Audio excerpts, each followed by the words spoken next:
నాడు అమిత భక్తితో ప్రత్యక్షం చేసుకున్న యాద ఋషికే కాదు, నేడు ఆశేష భక్తజనులకు కూడా ఆశీస్సులు అందిస్తున్న భక్తవరదుడు యాదాద్రి శ్రీ లక్ష్మీ నరసింహుడు. ఆయన ఈ క్షేత్రంలో 5 రూపాలలో వెలసి అఖిల జనావళికి అభయప్రదాతగా నిలుస్తున్నాడు. ఆ స్వామి రూపమే భీకరం, కానీ హృదయం మహా మృదులం. ఋష్యశృంగుని పుత్రుడైన యాద ఋషి తపోఫలంగా నరసింహస్వామి పరమ ప్రేమతో ప్రత్యక్షమైన క్షేత్రమే యాదగిరిగుట్ట. పంచనరసింహ క్షేత్రంగాను ప్రసిద్ధి. ఈ కొండపై స్వామి జ్వాలా నరసింహ, గండ భేరుండ నరసింహ, యోగ నరసింహ, ఉగ్ర నరసింహ, లక్ష్మీ నరసింహ రూపాల్లో దర్శనమివ్వటం విశేషం.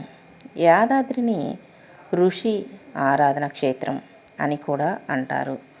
ఆంజనేయుడు ఇక్కడ క్షేత్రపాలకుడు. యాదగిరి శిఖరాగ్రంలో ఈశాన్య దిశలో పరమశివుడు స్వయంభూ లింగంగా వెలశాడు. అందుకే ఇది వైష్ణవులు, శైవులకు కూడా ఆరాధ్య దైవమైన తీర్థం అయింది. పురాణ కథలను అనుసరించి బాల్యం నుంచే యాదర్శి నృసింహ భక్తుడు. ఒకసారి తీర్థయాత్రలు చేస్తుండగా ఆంజనేయుడు కలలో కనిపించి అడవి మధ్యలో ఉన్న పర్వతం దగ్గర తపస్సు చేయమని ఆదేశించాడు. హనుమ సూచన మేరకు కొండ దిగువన తన ఇష్టదైవమైన నారసింహుని ధ్యానిస్తూ ఎన్నో ఏళ్ళు తపస్సు చేశాడు. అలా తపస్సు చేసింది ఈ పరిసర ప్రాంతాల్లోనే అని భక్తుల నమ్మకం. యాదముని తపస్సుకు మెచ్చిన స్వామి ఉగ్ర నరసింహ రూపంలో సాక్షాత్కరించాడు. ఆ మూర్తిని దర్శించలేని ముని శాంత రూపంలో కనిపించమని ప్రార్థించగా లక్ష్మీ సమేతుడై ప్రత్యక్షమయ్యాడు.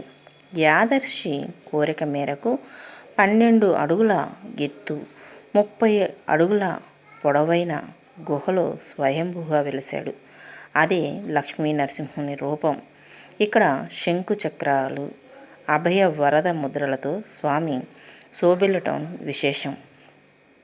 ఆ గిరి తన భక్తుడైన యాదర్శి పేరు మీదుగా యాదగిరిగా ప్రసిద్ధమవుతుందని నృసింహుడు ఆశీర్వదించాడు. అదే యాదగిరిగుట్ట. యాదర్శి ప్రార్థన మేరకు ఆంజనేయ స్వామి కూడా పంచముఖాలతో క్షేత్రపాలకుడిగా వెలశాడు. నరసింహస్వామిలోని బహుముఖాలను దర్శించాలని ఆకాంక్షించి యాదముని తీవ్ర తపస్సు చేశాడు. భక్తులను కరుణించే నృసింహుడు మరోసారి దర్శనమిచ్చి ముని అభిష్టాన్ని నెరవేర్చి తనలోని మరో 4 దివ్య రూపాలను దర్శింపచేశాడు. అవే జ్వాల, ఉగ్ర, గండభీరుండ, యోగ నరసింహ రూపాలు. లక్ష్మీ నరసింహ రూపంతో కలిపి పంచముఖ మూర్తులతో నరసింహ నరహరి యాదాద్రిపై భక్తుల మనోభిష్టాలను తీరుస్తున్నాడు.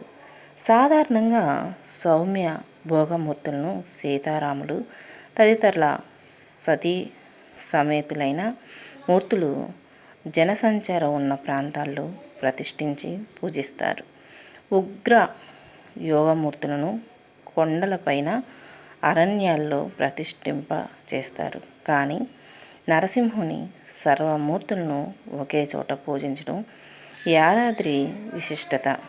ఆలయంలో జ్వాలా నరసింహుడు పాము పడగల ఎగసిన అగ్ని కీలాలా ఉంటాడు. అలాగే ధ్యాన స్థితిలో యోగ నరసింహుడు వెండి కవచంతో ఉన్న లక్ష్మీ నరసింహస్వామి, ఉత్సవమూర్తులు గండభేరుండ నారసింహుడు, చక్ర నారసింహుడు కనిపిస్తారు. యాదముని నరహరిని అర్చిస్తూ యాదగిరిపైనే తనువు చాలించి స్వామిలోనే ఐక్యమయ్యాడు. కాలక్రమంలో ఈ క్షేత్రం ధూపదీప నైవేద్యాలు లేని కోవెలగా మారింది. కొన్నేళ్ల తర్వాత సమీప గ్రామాధికారికి నృసింహుడు కలలో కనిపించి తన జాడలు తెలియజేశాడు. మరుసటి రోజు భక్తులతో కలిసి కొండపై అన్వేషించగా తొలుత విష్ణు పుష్కరిణి, తర్వాత ఆంజనేయ స్వామి మూర్తి చీకటి గుహలో పంచనారసింహుల రూపాలు కనిపించాయి.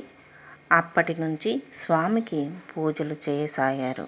స్థల పురాణాన్ని బట్టి త్రిభువన మల్లుడనే పశ్చిమ చాళుక్యరాజు ఈ లక్ష్మీనరసింహుని అనుగ్రహానికి పాత్రుడయ్యాడు. అతడు తన మంత్రి ద్వారా ఆ స్వామి మహిమను తెలుసుకొని పూజలు నిర్వహించాడు. తర్వాత నరసింహుని కృపతో ఎన్నో యుద్ధాలలో విజయం సాధించాడు. యాదగిరీశుని కాకతీయ గణపతి దేవుడు కృష్ణదేవరాయలు దర్శించినట్లు ముస్లిం పాలకులు కూడా ఈ స్వామికి ఆకర్షితులైనట్లు చరిత్ర కథనం. ఆసఫ్ జాహీ ప్రభువులు మెట్ల మార్గాన్ని నిర్మించారని, 7వ నిజాం మీర్ ఉస్మాన్ అలీఖాన్ ఆలయ అభివృద్ధికి అప్పట్లోనే సుమారు 80,000 రూపాయలు మంజూరు చేశారని చెబుతారు. యాదగిరి క్షేత్రంలో గుట్ట కింద ఉన్న మరో నరసింహస్వామిని భక్తులు పాత నరసింహస్వామి అని పిలుస్తారు. స్థానికులు కథనం ప్రకారం నరసింహుడు తొలుత ఇక్కడే వెలసి తర్వాత పర్వతం మీదికి తరలి వెళ్ళాడని, ఆలయంలో కనిపించే పాదముద్రలు ఆ స్వామివేనని నమ్ముతారు. నరసింహమూర్తిని స్మరిస్తే దుష్టశక్తులు ఆవరించవని, అనారోగ్యాల నుంచి బయటపడొచ్చని భక్తులు విశ్వసిస్తారు. స్వామి అవతార ఘట్టాన్ని విన్నా చదివినా భయంతో కూడిన జన్మ రాదని ధర్మరాజుకు నారదుడు ప్రబోధించాడు. అంతరంగంలో కరుణను, బహిరంగంగా రౌద్రాన్ని ఒలికిస్తూ అవతరించిన నరసింహుడిలో హిరణ్యకశిపుణ్ణి సంహరించిన తర్వాత క్రోధం కనుమరుగైందట. అందుకే యాదాద్రి తదితర పుణ్యక్షేత్రాల్లో స్వామి దయానిధిగానే దర్శనమిస్తున్నాడు. యాదాద్రి నరసింహుడు భక్తవత్సలుడు, కోటి భానుతేజుడు, సాధురక్షకుడు, శంఖుచక్రహస్తుడు, సర్వేశుడు, క్షీరసాగరం సమనుడు అంటూ వర్ణించాడు శేషప్ప కవి. నృసింహ, పద్మ, బ్రహ్మ, బ్రహ్మాండ, స్కంద పురాణాలు యాదాద్రి నరసింహుని విశిష్టతను వివరించాయి. ఈ స్వామి కథకు మూలం వాల్మీకి రామాయణంలో కనిపిస్తుంది. యాదాద్రి నరసింహునికి నిత్య పూజలు చేస్తారు. ఏటా పాల్గొన శుద్ధ విదియ మొదలు ద్వాదశి వరకు ఉత్సవాలు నిర్వహిస్తారు.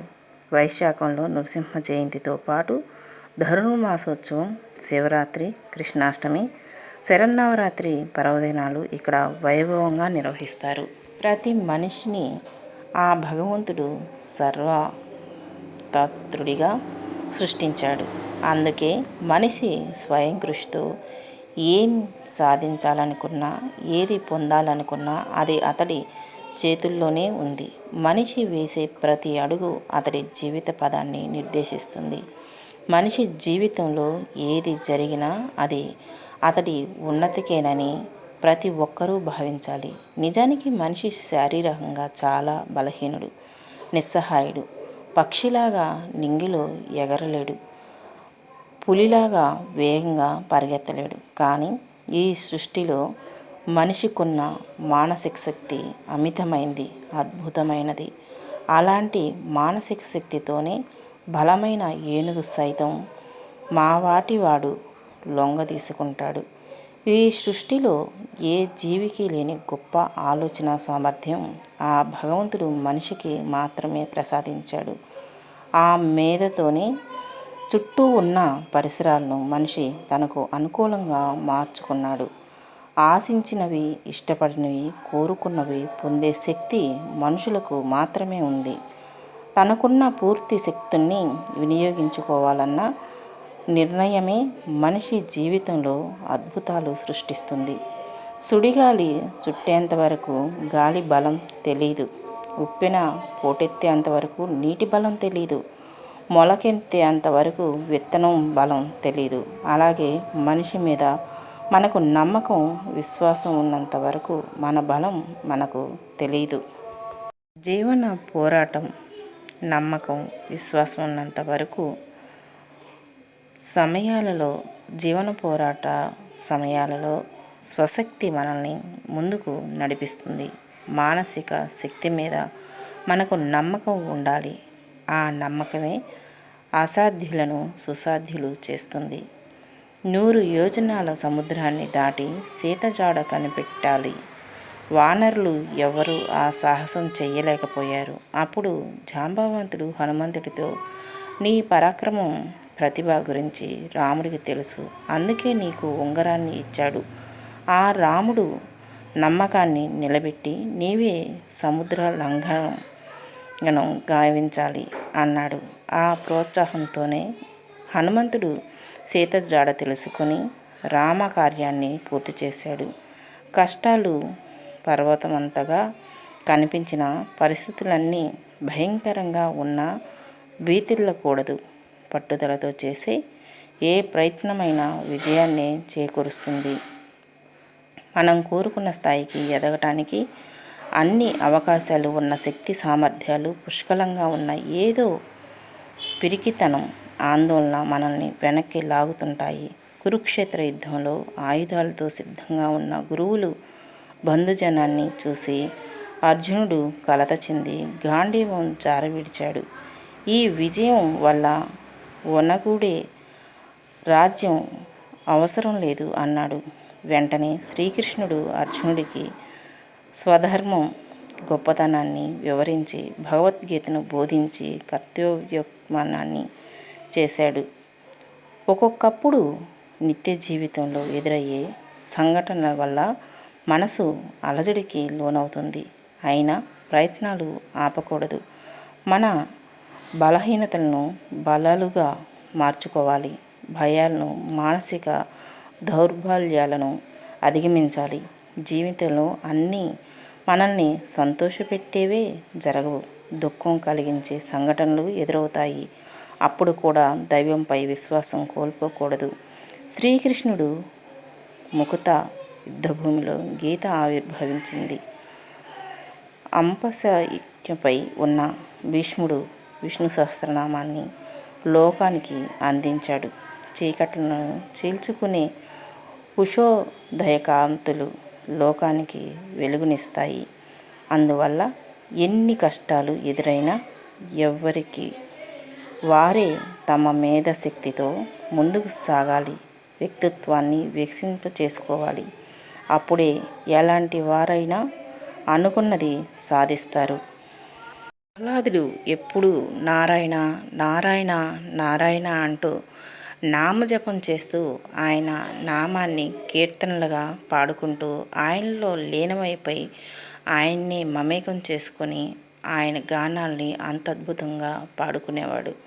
అది చూసిన అతని తండ్రి, ఎక్కడున్నాడు నీ హరి, ఎక్కడున్నాడు అంటూ అతన్ని నిలదీయగా, ఎక్కడున్నాడు అని నీవడిగితే తండ్రి, అక్కడున్నాడు ఇక్కడున్నాడు అని కాదు, నా హరి నువ్వు ఎందులో చూడగలిగితే అందులో ఉంటాడు అని పలికాడు ఆ ప్రహ్లాదుడు.